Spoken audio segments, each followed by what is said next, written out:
बिस्मिल्लाहिर्रहमानिर्रहीम अस्सलामु अलैकुम वरहमतुल्लाहि वबरकातुहू। यहाँ हम स्टडी कर रहे हैं फ़िज़िक्स, और ये सब्जेक्ट हमारे पास जो फ़िज़िक्स है ये क्लास फर्स्ट ईयर का न्यू बुक का है हमारे पास। जो न्यू बुक इस वक्त सिंटेक्स बुक ने इशू करनी है, थोड़ा बहुत प्रॉब्लम्स हैं उनके, वो इशू कर देंगे। ये एक यहाँ पे जो स्टडी कर रहे हैं उसमें है मेजरमेंट टेक्निक्स। एक नया है 1.2.4 हमारे पास है कि मेजरमेंट की टेक्निक क्या होती हैं, यानी पैमाइश करने की टेक्निक्स क्या हो सकती हैं। तो कहता है मेजरमेंट टेक्निक्स आर मेथड, ये एक मेथड होता है जिसको यूज़ करते हैं to use to determine the value of the physical quantities. जो फिजिकल क्वांटिटीज़ हैं उनकी वैल्यू को मालूम करने का जो तरीकाकार है उसे कहते हैं मेजरमेंट टेक्निक। ठीक है, इस मेथड को मेजरमेंट टेक्निक्स कहा जाता है। The accuracy and precision of a measurement depend on the choice of measurement technique and the skill of the person performing the measurement। कहता है जब भी आप चेक करना चाहें कि उसकी कितनी एक्यूरेसी और कितना प्रिसाइज है, मेजरमेंट जो है आपका कितना एक्यूरेट है और कितना प्रिसाइज है आपका, तो उसके लिए क्या करना पड़ेगा, आपको डिपेंड करना पड़ेगा दो चीज़ों के ऊपर। एक चीज़ तो ये कि जो परफॉर्म कर रहा है पर्सन, जो परफॉर्म कर रहा है मेजरमेंट, जो प्रैक्टिकल कर रहा है, जो शख्स है, उसकी स्किल्स क्या हैं, उसको आता भी है या नहीं आता है, वो कितना परफेक्ट है इसको परफॉर्म करने के लिए, पहली चीज़। दूसरी चीज़ होती है जो चॉइस आप कर रहे हैं मेजरमेंट टेक्निक की, आपकी टेक्निक कौन सी है, किस टेक्निक के ज़रिए आप कर रहे हैं। दो चीज़ें डिपेंड करती हैं उसकी मेजरमेंट के ऊपर। ठीक है, याद रहेगा आपको ये बात कि जो भी एक्यूरेसी होगी, जो भी एक्यूरेसी और जो प्रिसाइज होगा, जो परफेक्शन होगी मेजरमेंट की, वो डिपेंड करेंगी दो चीज़ों पे। एक, जो बंदा जो परफॉर्म कर रहा है उसकी स्किल्स परफेक्ट हैं, उसको ट्रेंड है, वो ट्रेनिंग की हुई है, वो जानता है उसके बारे में, प्रॉपर यूज़ करना आता है उसको। और दूसरी चीज़, किस मेथड के ज़रिए आप मेजरमेंट कर रहे हैं। देयर आर मैनी, अब यहाँ पे जो पहले आ रहा है ये एक्यूरेसी और प्रिसिशन, इसको दिखा देता हूँ क्या होती हैं चीज़ें ये। ठीक है, यहाँ पे कहता है एक्यूरेसी एंड प्रिसिशन। जो क्या कहता है कि एक्यूरेसी एंड प्रिसिशन जो होता है हमारे पास आर टू मेजरमेंट, ये दो मेजरमेंट होती हैं of the observational area error. Sorry, observational error, जो एरर आता है उसके अंदर से दो ही चीज़ें काउंट हो रही होती हैं हमारे पास। एक उसकी एक्यूरेसी, कितना उसकी एक्यूरेसी थी, कितना प्रिसाइज था आपका रिजल्ट। एक्यूरेसी क्या चीज़ है, कहता है accuracy is how close a given set of measurement, जो मेजरमेंट है उसका टारगेट जो है, जो एग्जैक्ट वैल्यू है उसके, वो कितना करीब है अपनी ऑब्जर्वेशन के, अपने रीडिंग के। जिसे कहते हैं observations and the reading, reading और ऑब्जर्वेशंस के कितना वो क्लोज है, जितना क्लोज होगा वो कहलाएगा उसकी एक्यूरेसी। ठीक है जी। And the are to their true value, true value के साथ। ठीक है, वाइल, जबकि प्रिसिशन क्या है हमारे पास है, is how close to the measurement, कितना वो क्लोज हैं मेजरमेंट, जितनी मेजरमेंट की हैं, जितने एक्सपेरिमेंट वो आपस में कितने क्लोज हैं, जो रिजल्ट आ रहे हैं वो आपस में कितने क्लोज हैं, वो कहलाएगा उसकी प्रिसाइज। अभी दिखाऊंगा उसको आपको किस तरह से कहा जाता है इसको। How close the measurements are to each other, कितने अपने दूसरे से वो करीब होते हैं। देखिए ये भी एग्जाम्पल हमारे पास है, यहाँ पे आपको बेहतर तौर पर समझ में आएगा। देखिए ये हमारा टारगेट है, ये अंदर एक्यूरेट टारगेट फर्स्ट की हमारा ये है। ठीक है, जो एक्चुअल जो होना चाहिए वैल्यूज फर्स्ट किया वो ये है, जो रिजल्ट आना चाहिए था वो ये था। ठीक है, एक्यूरेट, जो एक्यूरेसी होती है, जो एक्यूरेट रिजल्ट आपका, टारगेट आपका ये है। अब दो चीज़ें हैं, जो आपका एक्यूरेसी है वो भी इसके करीब आ गया टारगेट के, और उसकी प्रिसिशन, प्रिसिशन कहते हैं कितना क्लोज है सारी वैल्यू। जैसे कि इसको यहाँ से यहाँ देख लीजिए, टारगेट ये था आपका, ये आपके रिजल्ट थे, ये 6 एक्सपेरिमेंट किए थे आपने, 6 एक्सपेरिमेंट के अंदर 6 वैल्यूज आई थी आपके पास। तो ये 6 की 6 वैल्यूज जो हैं टारगेट से दूर हैं, अपने असल वैल्यू जो होती है, जो एक्चुअल वैल्यू है उससे ये दूर हैं, तो कहलाएगा लो एक्यूरेसी। ये सारे रिजल्ट दूर हैं किससे, अपनी एक्यूरेसी से, अपने टारगेट से कम है तो लो एक्यूरेसी। अब ये डिस्ट्रीब्यूट हुए हैं, यानी कि डिस्पर्स हुए हैं, फैले में, जितने वो फैले हुए होंगे इतना ही लो प्रिसिशन होगा। जितने वो रिजल्ट आपस में करीब आ जाएंगे, जैसे कि यहाँ पे करीब आ गए, देखिए यहाँ पर सारे के सारे रिजल्ट बिल्कुल करीब आ गए, एक साथ करीब करीब आ गए, ये हाई प्रिसिशन कहलाएंगे। जितना वो क्लोज हो जाएंगे, आपस में मिल जाएंगे, जितने ये दूर होंगे, जितने ये दूर दूर होंगे वो उतना कहलाएगा लो प्रिसिशन, यानी कि लो प्रिसाइज है। और जितने रिजल्ट सारे करीब करीब हो गए, सारे के सारे, ये टारगेट हो गया लेकिन ये टारगेट से दूर है, लेकिन क्या है, सारे के सारे करीब हैं, सारे के सारे आपस में करीब, बहुत क्लोज हो गए, सारी वैल्यूज क्या आ रही हैं, रिजल्ट की वैल्यूज क्लोज क्लोज आ रही हैं, तो उतना ही हाई प्रिसिशन होगा। जितना टारगेट के करीब होगा इतनी ही ज़्यादा एक्यूरेसी होगी। दो बातें बता रहा हूँ मैं आपको। पहली चीज़ ये, जो रिजल्ट आ रहे हैं, जैसे ये 6 रिजल्ट थे, 6 के 6 रिजल्ट बहुत दूर दूर थे, मुख्तलिफ थे, आपस में एक पॉइंट पे मौजूद नहीं थे, एक पॉइंट पे मौजूद नहीं थे, एक करीब करीब की वैल्यू नहीं थी, ये तमाम वैल्यूज दूर दूर की थी, तो इतनी ही प्रिसिशन उनकी नहीं होगी, लो प्रिसिशन होगी। अभी भी देखें, ये दूर दूर है, आपस में फैले हुए हैं, करीब करीब नहीं है, दूर दूर है, तो क्या कहलाएगा, लो प्रिसिशन कहलाएगा। अब यहाँ पर देखिए बहुत सारे के सारे करीब करीब आ गए, बिल्कुल करीब करीब आ गए, हाई प्रिसिशन कहलाएगा। अब यहाँ पे क्या, सारे के सारे करीब करीब आ गए, क्या कहलाएगा, हाई प्रिसिशन, हाई प्रिसिशन। ठीक है, जितना वो करीब होंगे रिजल्ट की वैल्यू आपस में जितनी क्लोज होंगी इतना प्रिसाइज रिजल्ट होगा। अब आते हैं एक्यूरेसी। एक्यूरेसी का मतलब होता है जो टारगेट है उसके कितना करीब है, टारगेट से दूर है सब, लो एक्यूरेसी। टारगेट के करीब आए, करीब आ गए, हाई एक्यूरेसी हो गया। टारगेट से और दूर चले गए, लो एक्यूरेसी। बिल्कुल टारगेट टारगेट में आ गए, रिजल्ट किस में आ गए, टारगेट में, high accuracy. High accuracy, high precision, ये होना चाहिए आपके पास। इसका एक और देख लीजिए, देखिए ये 1 2 3 रिजल्ट थे, तीनों के तीनों रिजल्ट करीब करीब भी हैं, तीनों के तीनों अपने टारगेट के ऊपर हैं, एक्यूरेसी भी है और प्रिसिशन भी है इसकी। ठीक है, वापस आते हैं अपने टॉपिक के ऊपर। तो कहता है कि जो भी आप क्या कहते हैं रिजल्ट निकालेंगे, जितना वो एक्यूरेट होगा, जितना वो प्रिसाइज होगा, तो उसके लिए डिपेंड करता है जो परफॉर्म कर रहा है पर्सन वो कितना स्किल्ड है, और मेजरमेंट टेक्निक कौन सी इस्तेमाल कर रहा है। टेक्निक्स कौन सी हैं वो बताएंगे।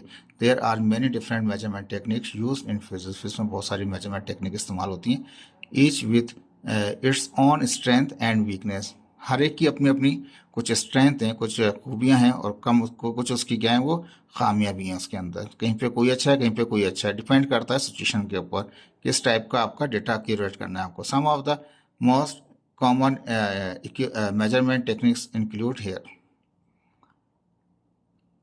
पहला आ गया यहाँ पे डायरेक्ट मेजरमेंट। ठीक है, डायरेक्ट मेजरमेंट क्या है, इन्वॉल्व होता है physical measurement of the length, size and the other characteristics of the an object और अ सिस्टम। अब आप डायरेक्ट मेजरमेंट से मुराद ये है कि जब भी आप कोई पैमाइश कर रहे हैं, मेजरमेंट कर रहे हैं, फिजिकल किसी लेंथ की, या फिजिकली किसी साइज की, या फिजिकली किसी कैरेक्टरिस्टिक्स ऑफ किसी ऑब्जेक्ट की, या किसी सिस्टम की, तो वो कहलाता है direct measurement. For example, measuring of the measurement या measuring of the length of a piece of string with a ruler. किसी स्ट्रिंग है हमारे पास, धागा है, उसको किसी रूलर के जरिए, स्केल के जरिए क्या कर रहे हैं, उसकी हम पैमाइश कर रहे हैं। तो स्केल द्वारा जो होते हैं वो डायरेक्ट मेजरमेंट में आते हैं, कोई रेफरेंस नहीं होता है इसके अंदर। ठीक है, यहाँ पे कहता है डायरेक्ट और इनडायरेक्ट क्या होते हैं, दोनों ही कवर्ड हो जाएंगे आपके। There are two method of performing the dimension measurement, direct measurement and indirect measurement. With direct measurement, जो डायरेक्ट मेजरमेंट होता है, measuring the instrument such as the vernier caliper, जिसमें आप वर्नियर कैलीपर भी इस्तेमाल करते हैं, जो फर्स्ट मैट्रिक में पढ़ चुके थे। माइक्रोमीटर, माइक्रोमीटर भी इस्तेमाल किया जाता है। कोऑर्डिनेट मेयरिंग मशीन भी होते हैं हमारे पास, are use to measure the dimension the target. तो डायरेक्ट में क्या करते हैं, हमारे पास इक्विपमेंट होते हैं जिनके जरिए हम उसको मेजरमेंट करते हैं, that are called direct measuring. जैसे वो एग्जाम्पल में कह रहा था आपको कि आप मेजरमेंट कर रहे हैं किसकी, लेंथ की, एक पीस के लेंथ की, जो स्ट्रिंग के एक पीस है, धागे का एक टुकड़ा है, उसको रूलर के जरिए, किसी टूल के जरिए। ठीक है, वायर होगा तो वर्नियर कैलीपर इस्तेमाल कर रहे होंगे हम उसको, मुख्तलिफ चीज़ों के मुख्तलिफ होते हैं, लेकिन कोई ना जो अपने प्रॉपर इक्विपमेंट के जरिए हम उसकी पैमाइश कर रहे हैं उसे कहते हैं डायरेक्ट मेजरमेंट। इनडायरेक्ट में क्या होता है, वो किसी इक्विपमेंट के जरिए नहीं कर रहे होते, किसी रेफरेंस पॉइंट के जरिए कर रहे होते हैं। कहता है कि इनडायरेक्ट मेजरमेंट, ठीक है, ये सिंपल समझ में आ गया, किसी भी टूल के जरिए आप करेंगे, वर्नियर कैलीपर के जरिए, किसी भी गेज के जरिए आप कर लेंगे, किसी रूलर के जरिए कर लेंगे। इनडायरेक्ट मेजरमेंट कौन सी है, इन्वॉल्व होती है using a using a known relationship between the two और मोर फिजिकल क्वांटिटीज, दो फिजिकल क्वांटिटीज हैं, दो से ज़्यादा फिजिकल क्वांटिटीज हैं, उसकी हम मेजरमेंट कर रहे हैं किसके साथ, with a non relationship. Non को हम जानते हैं जिस रिलेशनशिप को, या दूसरे अल्फाज में नॉन की जगह कहते हैं विद अ रेफरेंस रिलेशनशिप, किसी भी रेफरेंस रिलेशनशिप के साथ, to determine the value of the quantity, quantity की वैल्यू को डिटरमाइन करने के लिए। डेट इज़ डिफ़िकल्ट, जो कि मुख्तलिफ, जो आपके लिए मुश्किल हो डिटरमाइन करना किसी की वैल्यू को, और impossible to measure directly, directly जिसको आप मेजरमेंट नहीं कर सकते उनके लिए इनडायरेक्ट मेजरमेंटिंग टूल इस्तेमाल करते हैं। For example, मेयरिंग of the speed of light by the timing of the flight of light pulse between 2 point, किसी भी 2 पॉइंट के दरमियान में हम लाइट वाला एक्सपेरिमेंट है वो भी चेक करेंगे किस तरह से होता है। ठीक है, यहाँ पे वही दोबारा ये रिपीट हो गया हमारे पास, ये आप देख चुके थे इसको।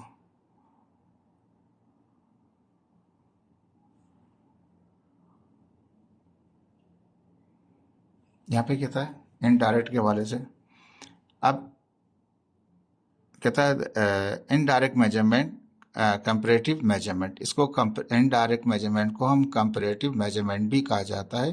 लर्न द बेसिक, इसका जो होता है मेजरमेंट में क्या करते हैं हम, एक जैसे कि एक हमारे पास एक को हम मेयर करना चाहते हैं, तो एक रेफरेंस हमने ले लिया इसका, बी ऑब्जेक्ट, जी हमने इतना ऑब्जेक्ट है इसी के हिसाब से पीसेस कर दिए हमने, और उन पीसों को काउंट कर लिया कि वही कितनी हो जाएंगे टोटल, वो कहलाता है इनडायरेक्ट। एक और तरीका कार था जो हमने जो इंजीनियरिंग कर रहे थे तो बेसिक फिजिक्स पढ़ रहे थे वहाँ पे, तो उसमें क्या था कि हम कोई डिस्टेंस कवर कर रहे होते हैं, तो वो चेन के ज़रिए कवर कर रहे होते हैं कि ये चेन, एक चेन को लेकर चले आते हैं कि टोटल कहाँ तक जा रही है वो चेन, एक समझाने बता रहा हूँ, पहुँच गए किसी डिस्टेंस तक, किलोमीटर तक पहुँच गए, बाकी फिर चेक कर लिया कि इस चेन के अंदर ही कितने चेनें हैं, एक चेन कितने की है, टोटल से मल्टीप्लाई कर दिया कि वहाँ तक पहुँचे तो ये इतनी चेन हो चुकी थी। एक चेन का फर्ज किया वो 1 मीटर की थी या 1 फीट की थी, जो भी इसका करस्पॉन्डिंग उसकी लेंथ होगी उसको मल्टीप्लाई कर दिया टोटल नंबर ऑफ टोटल से, that is called indirect measurement. इसकी और भी एग्जांपल है यहाँ पर दिखा देते हैं आपको। इनडायरेक्ट मेजरमेंट में क्या होता है कि मेजरिंग कर रहे होते हैं थिंग को या ऑब्जेक्ट को बाय यूजिंग अल्टरनेटिव मेथड, किसी भी दूसरे मेथड के जरिए कर रहे होते हैं मेजरमेंट के, instead of measuring direct, direct के बजाय जब दूसरे तरीके से करना पड़े तो वो कहलाता है indirect measurement. It is different from the direct measurement, ये मुख्तलिफ होता है डायरेक्ट मेजरमेंट के साथ। ठीक है जी, इसको और फर्दर देख लेते हैं, दोबारा रिपीट हो गया, देख लीजिए यहाँ पे, ये आपको इजीली समझ में आ जाएगा। अब देखिए एक दरख्त है, हमें इस दरख्त की हाइट चाहिए, ठीक है, ये ज्योमेट्री में भी पढ़ चुके हैं हम, मैट्रिक के अंदर एक हाइट चाहिए हमारे पास, हम यहाँ से यहाँ तक का हमें पता है फासला कितना है, जैसे कि 125 फीट दे रखा है, ब्रिटिश इंजीनियरिंग सिस्टम में दे रखा है, ये फिट में दे रखा है, यहाँ से यहाँ तक का फासला इतना फिट है। ठीक है, हमने क्या किया, इसको स्टेप कर दिया कि एक लड़की जिसकी हाइट 4 फीट और 10 इंच थी, ठीक है, इसका एक रेफरेंस बना लिया हमने, यहाँ से यहाँ तक का, यहाँ से यहाँ तक का जो फासला है वो 5.5 फीट है। अगर ये 5.5 फीट की और यहाँ से अगर हम एंगल बनाएं जो बिल्कुल रीच करें यहाँ पे, तो एक ट्रायंगल बन जाएगा ये पूरा, जिसमें बेस आपको पता है, ठीक है, आपको परपेंडिकुलर मालूम करना है, यहाँ से एंगल, जो भी एंगल थीटा आ रहा होगा हम मालूम कर लेंगे, ज़्यादा हम टेंजेंट इस्तेमाल करना पड़ेगा, tangent theta is equal to perpendicular upon base, तो भी ये इनडायरेक्ट मेथड हो गया। या आपने किसी इंस्ट्रूमेंट के जरिए कैलकुलेट नहीं किया, आपने एंगल का इस्तेमाल करते हुए चेक कर लिया इसको। इसकी और भी एग्जांपल्स हैं, ये देख लीजिए, वही परपेंडिकुलर वही बेस, एंगल था पता कर लिया कितना है, ये सारी एग्जांपल्स हैं, ये सब के सब किसकी मेजरमेंट में आ जाएंगे, सारे इनडायरेक्ट मेजरमेंट में आ जाएंगे। ठीक है, इसके बाद वो जो लाइट वाली बात कर रहा है वो भी एक प्रैक्टिकल है, वो भी बताएंगे आपको। अब देखिए ये डायरेक्ट नहीं, ये इनडायरेक्ट है। अब हमने यहाँ से चेक किया, ये पानी है और ये एक रॉक वगैरह है, ठीक है, हमें पता है यहाँ से इस पॉइंट तक का जो फासला है वो 10 मीटर है। हाउ डीप, कितना डीप होगा ये, समझ आ रही बात आपको। हम यहाँ से एंगल ले लेंगे, ये एंगल कितना होगा इसका, तो ये बेस हो जाएगी, ये इसका परपेंडिकुलर हो जाएगा हमारे पास। ये टोटल यहाँ से यहाँ तक का 70 है, तो हमने पीस में डिवाइड कर लिया। पहले इसका 2 मीटर का रख के मालूम कर लिया कि 10 मीटर के बाद ये हाइट कितनी आ रही है। ये करीब था 2 मीटर, तो बंदा काउंट कर सकता है जी यहाँ से पानी के लेवल से यहाँ तक 2 मीटर है, अगर तो उससे मालूम चल जाएगा इसका एंगल क्या होगा। अब वही बात है, बच्चे सवाल कर देंगे कि सर ये तो पानी के अंदर है, इसका क्या कहते हैं, एंगल कैसे मालूम करेंगे। सबसे ईजी हमारे पास ये है, यहाँ से चले हम एक पॉइंट तक और उसको मेजरिंग कर लिया हमने, 10 मीटर है हमारे पास, ठीक है। हम नहीं मालूम कर सकते इसकी डेप्थ कितनी है, लेकिन 2 मीटर हाइट में तो इंसान 6 फीट का जो बंदा होता है तो वो जाके चेक कर सकता है कि वो 2 मीटर की एक रॉड को टच करके चेक किया कि जी ये 2 मीटर में आ गया बिल्कुल सीधा, ये 2 मीटर का है, यहाँ से यहाँ तक का 10 मीटर है, तो इसका एंगल निकालिए। जो एंगल ये यहाँ इसके लिए होगा वही एंगल आपका इसके लिए भी होगा, दोनों के लिए एंगल सेम ही होंगे इसके। अब ये टोटल तो आपको पता था, ये डेप्थ मालूम कर सकते हैं। ये भी एक इनडायरेक्ट मेथड का है। अच्छा, बुक ने जो कहा था वो ये नहीं कहा था कि डेप्थ मालूम करें या कोई दरख्त का हाइट मालूम करें, वो एक दूसरी एग्जाम्पल की बात कर रहा था, ठीक है। वो एग्जाम्पल की बात ये कर रहा था कि फॉर एग्जाम्पल, यानी कि कहता है जिनको हम डिफ़िकल्ट हो हमें डायरेक्ट मेथड से मालूम करने का, उसके लिए हम इनडायरेक्ट मेथड इस्तेमाल करते हैं। दूसरे अंदाज में उसको एक टेक्निक के ज़रिए सॉल्व करते हैं, मैथमेटिकल फार्मूलों के ज़रिए सॉल्व कर रहे होते हैं उसको। तो अब यहाँ कहता है मेजरमेंट करेंगे स्पीड ऑफ लाइट की स्पीड की मेजरमेंट करेंगे बाय टाइमिंग द फ्लाइट, कि जब लाइट को जब निकलती है उस वक्त उसकी स्पीड कितनी होती है of a pulse, light pulse between 2 point, 2 point के दरमियान में। देखिए बड़ा इंटरेस्टिंग किस्म का, ज़बरदस्त किस्म का एक्सपेरिमेंट है ये। देखिए ये आ गया। इसमें क्या किया, हमारे पास एक सोर्स है जो कि लेज़र सोर्स है, ये एक मिरर है, एक मिरर ये है। ये जो पहला मिरर ऊपर नजर आ रहा है ये स्टेशनरी मिरर है, और ये वाला जो मिरर है ये स्टेशन मतलब रुका हुआ, ये मूव नहीं करेगा, ये हिले जुलेगा भी नहीं। दूसरा मिरर जो है वो हिल जुल सकता है, यानी कि वो रोटेट हो रहा होगा, वो हिल रहा होगा आहिस्ता आहिस्ता। अब हम क्या करेंगे, यहाँ से हमें यहाँ तक का फासला पता है, यहाँ से वहाँ तक का फासला भी पता है, ठीक है जी। अब यहाँ से जैसे ही हम पल्स, लेजर की पल्स मारेंगे, इसको जो रेड में दिखा रहा है आपको, ये आई यहाँ पे एक एक लेंस है जो क्या कर रहा है वहाँ पे, इस जो देखें इसका देखें थिकनेस है, लेंस के बाद की थिकनेस कम हो गई, यानी कि उसका to focus the beam, beam को क्या कर रहे हैं लेंस के जरिए फोकस कर रहे हैं कि वो वहाँ जाके हिट करे। तो ये थोड़ा विदाउट फोकस थी, ये विथ फोकस है, तो ये पतला भी हो गया नजर आ रहा है आपको, ठीक है ना। तो ये क्या हुआ कि लेज़र बीम जब यहाँ से हिट करेगी इस मिरर को, जिस वक्त ये लेज़र बीम आप मारेंगे वहीं पे आप टाइम स्टार्ट कर देंगे। जैसे ये हिट हुई, वहाँ पे हिट होने के बाद क्या होगा, वो लेंस में से पास होकर वहाँ हिट करेगी एक फिक्स वाले इसको मिरर को। जैसे वहाँ से मिरर मिरर है, शीशा है, वापस बाउंस बैक करेगी। जब बाउंस बैक करेगी तो लेंस में से निकल के वापस यहाँ आएगी। जब यहाँ पहुँचेगी तो ये क्या होगा, इसको थोड़ा सा हल्का सा रोटेटिंग, हल्का सा इसको ट्रिल्ड कर देंगे। जैसी पल्स मारेंगे तो क्या होगा, यहाँ से अब जो पल्स वापस आ रही है वो वहाँ यहाँ नहीं आएगी, थोड़ा टिल्ट कर दिया तो क्या होगा, वो थोड़ा नीचे जाएगी, ठीक है। तो अब इसमें क्या हुआ कि ये जो हमने यहाँ से स्टार्ट किया, टाइम दिया उसको, तो जिस टाइम में ये गई जाके और टकरा के वापस आई, तो वो हो गया आपके पास टाइम आ गया और ये डिस्टेंस मिल गया। तो इस फार्मूले के जरिए क्या कर सकते हैं, आप स्पीड मालूम कर सकते हैं कि लाइट की स्पीड कितनी है। और स्पीड का फार्मूला आप जानते हैं, यानी कि वेलोसिटी का फार्मूला क्या है, डिस्प्लेसमेंट डिवाइड बाय टाइम। ये मैट्रिक में पढ़ चुके थे, डिस्प्लेसमेंट डिवाइड बाय टाइम, ठीक है, v is equal to S over T. तो आपको डिस्टेंस तो पता है यहाँ से वहाँ तक का, यहाँ से मिरर तक का, मिरर से दूसरे मिरर तक का, तो उनको कैलकुलेट कर लेंगे टाइम के साथ। आप मालूम कर सकते हैं कि रिजल्ट जब ये बीम यहाँ नजर आ रही होगी, हमें अंदाज़ा कर लेंगे कितनी देर में रिटर्न होके आएगी बीम हमारे पास। तो स्पीड क्या है लाइट की, उसको हम कैलकुलेट कर सकते हैं इस प्रैक्टिकल के जरिए। और यही नहीं है, देखिए इसमें प्रैक्टिकल बहुत सारे हो जाएंगे, बहुत सारे प्रैक्टिकल बन जाएंगे आपके। लेकिन पढ़ने वाला बच्चा हो ना, ये क्या कहते हैं यूट्यूब, फेसबुक, इंस्टाग्राम इन पे लगा हुआ हो, ठीक है जी। ये तो हो गया आपका डायरेक्ट मेथड भी हो गया, इनडायरेक्ट भी हो गया। अब थर्ड आता है इसका न्यूमेरिकल सिमुलेशन। न्यूमेरिकल सिमुलेशन क्या होती है, कहता है involves using mathematical model, mathematical model को इस्तेमाल करते हुए और साथ में कंप्यूटर एल्गोरिदम को इस्तेमाल करते हुए, कंप्यूटर के जरिए मैथमेटिकल मॉडल को इस्तेमाल करके हम फाइंड आउट करते हैं क्या, to predict the behaviour of physical system. जो फिजिकल सिस्टम है उसका बिहेवियर का प्रिडिक्ट क्या होगा। For example using computer simulator या simulation to predict the flow of fluid in a pipe. Pipe में से जो फ्लो हो रहा है फ्लूइड, उसके बारे में प्रिडिक्ट कर सकें। ठीक, वेरी गुड।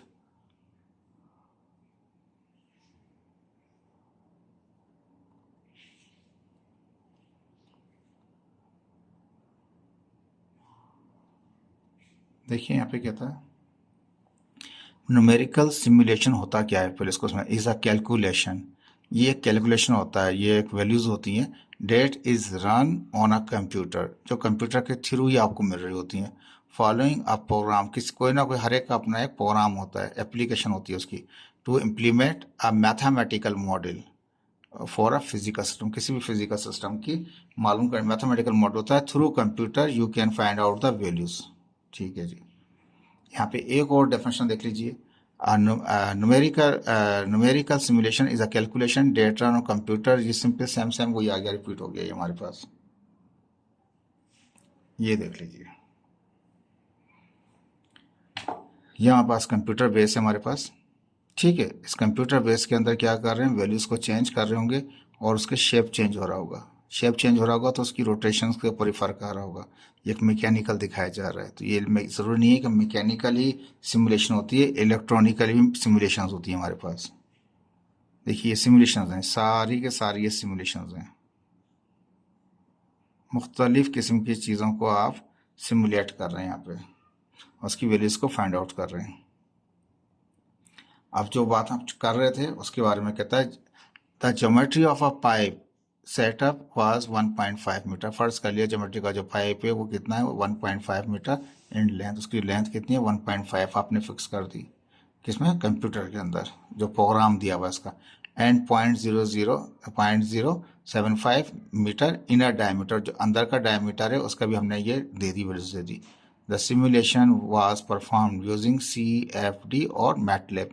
ये सॉफ्टवेयर्स हैं जिसके ज़रिए आप सिमुलेशन करके चेक कर सकते हैं कि इसमें से कितना फ्लो होगा, क्या बिहेव होगा। तो वैल्यूज आप चेंज करेंगे, ये प्रोग्राम बना हुआ होता है और वो रन करके दिखाएगा। To determine the velocity profile, velocity का प्रोफाइल बताएगा ये सॉफ्टवेयर दोनों। प्रेशर ड्रॉप जो हो रहे हैं वो बताएगा उसमें से। वेलोसिटी वेक्टर बताएगा। वेरियस फ्लूइड विस्कोसिटीज बताएगा, जो मुख्तलिफ किस्म के फ्लूइड इसमें से बह रहे हैं उसको बताएगा। In additional flow type was examine based on the fluid velocity, fluid pipe dimension और वेरियस फ्लूइड प्रॉपर्टीज के जरिए आप उसको मालूम कर सकते हैं। देखिए ये था वो एक्सपेरिमेंट। ये एक पाइप है जिसमें से फ्लो होके जा रहा है, इसकी बाकायदा ये देखिए सब दे रहा है यहाँ पे, ये सारे पैरामीटर हैं। आपको पाइप स्मॉल चाहिए पहले, बाद में ज़्यादा थिक चाहिए, आपको बड़ा चाहिए, फिर आउट होना है उसको। ठीक है, तो डायमीटर चेंज होते जाएंगे, डायमीटर कुछ और है, डायमीटर कुछ और है, डायमीटर और कुछ ज़्यादा हो गया हमारे पास। यहाँ वैल्यूज चेंज करते रहेंगे आप, उसी हिसाब से आप उसके फ्यूज का रिजल्ट आपके सामने आता जाएगा। तो ये थी एग्जाम्पल्स की जो ये कहना चाह रहा था यहाँ पर न्यूमेरिकल सिमुलेशन में। तो कंप्यूटर के जरिए आप चेक कर रहे होते हैं, प्रेडिक्ट कर रहे होते हैं flow of a liquid in a pipe, pipe में से लिक्विड का फ्लो किस तरह से हो रहा है। ठीक है, इसके बाद आता है इंस्ट्रूमेंटेशन। इंस्ट्रूमेंटेशन जो है involve the use of specialized tool, यानी कि स्पेशल किस्म के टूल होते हैं या डिवाइसेस होते हैं टू मेक मेजरमेंट, जिसके लिए हम मेजरमेंट करते हैं। For example using a volt meter to measure the volt of the circuit, किसी भी सर्किट में से जो वोल्ट को मेजरमेंट करनी है तो वोल्ट मीटर इस्तेमाल करेंगे। एम्पेयर की पैमाइश करनी है तो एम्पियर मीटर इस्तेमाल करेंगे। अगर वाट की आपको करनी है तो पावर मीटर इस्तेमाल होगा। अगर प्रेशर की करनी है तो बैरोमीटर इस्तेमाल करना पड़ेगा। यानी कि मुख्तलिफ किस्म के इंस्ट्रूमेंट हैं जो बने हुए हैं, उनके ज़रिए आप उनकी पैमाइश करते हैं थिंग्स की। ठीक है, देखिए ये एग्जाम्पल्स आपके पास।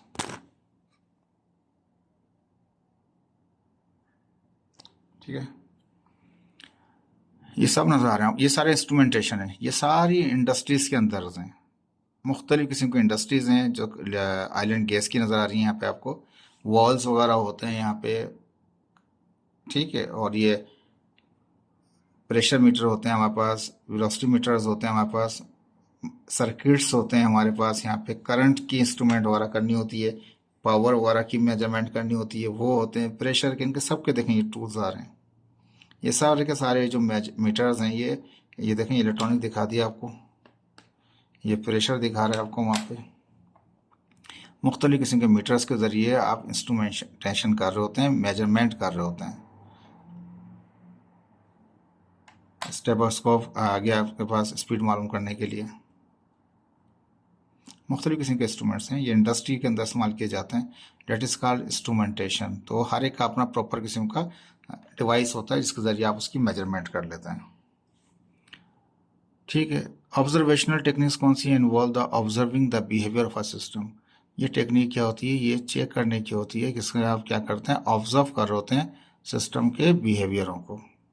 ठीक है। To gather information about its property. जो चीज़ इसको आप ऑब्जर्व करना चाह रहे हैं या जिसकी बिहेवियर को चेक करना चाह रहे हैं, तो उसके लिए क्या करते हैं आप, ऑब्जर्वेशनल टेक्निक इस्तेमाल की जाती है। For example observing the movement of the planet. अगर प्लानट मूव कर रहा है उसकी ऑब्जर्वेशन मूवमेंट क्या होगी, उसकी वेलोसिटी क्या होगी, उसका ऑर्बिट क्या होगा, वाट एवर।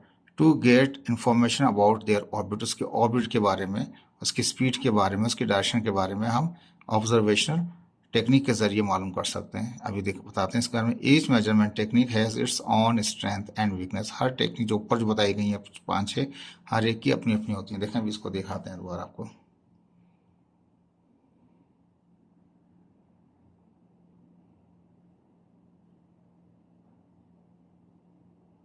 देखिए जो ऑब्जर्वेशन की बात कर रहे हैं वो इस तरह से, ये हमारे पास टेलीस्कोप है जिसके ज़रिए हम चेक कर रहे हैं। बीम भी कितना है हमारा, 6 मीटर का बीम है। ये कितना इसकी वो है विड्थ, और डायरेक्टर और ए वहाँ पर दिखा रहे हैं। यहाँ पे 15 किलो जूल की एनर्जी है और 2 हर्ट्ज लेज़र बीम हमारे पास है। और यहाँ से ऊपर जो ऑर्बिट की हाइट है वो 1500 मीटर की हाइट से कोई ऑर्बिट अगर जा रहा है, ठीक है, रेज अपोजी भी है हमारे पास, मुख्तलिफ कोई भी चीज़ आ रही हो तो जा रहा है, उसके बारे में उसकी इंफॉर्मेशन, उसकी डायरेक्शन, उसका एल्टीट्यूड, मुख्तलिफ चीज़ को स्टडी कर लेते हैं हम ऑब्जर्वेशनल टेक्निक के ज़रिए।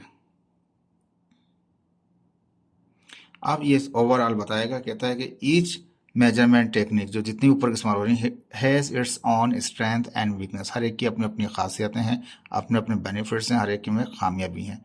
And the choice of the technique will depend on the physical quantity. Depend करता है कि फिजिकल क्वांटिटी है क्या, उसी हिसाब से चूज करते हैं हम उसकी टेक्निक को।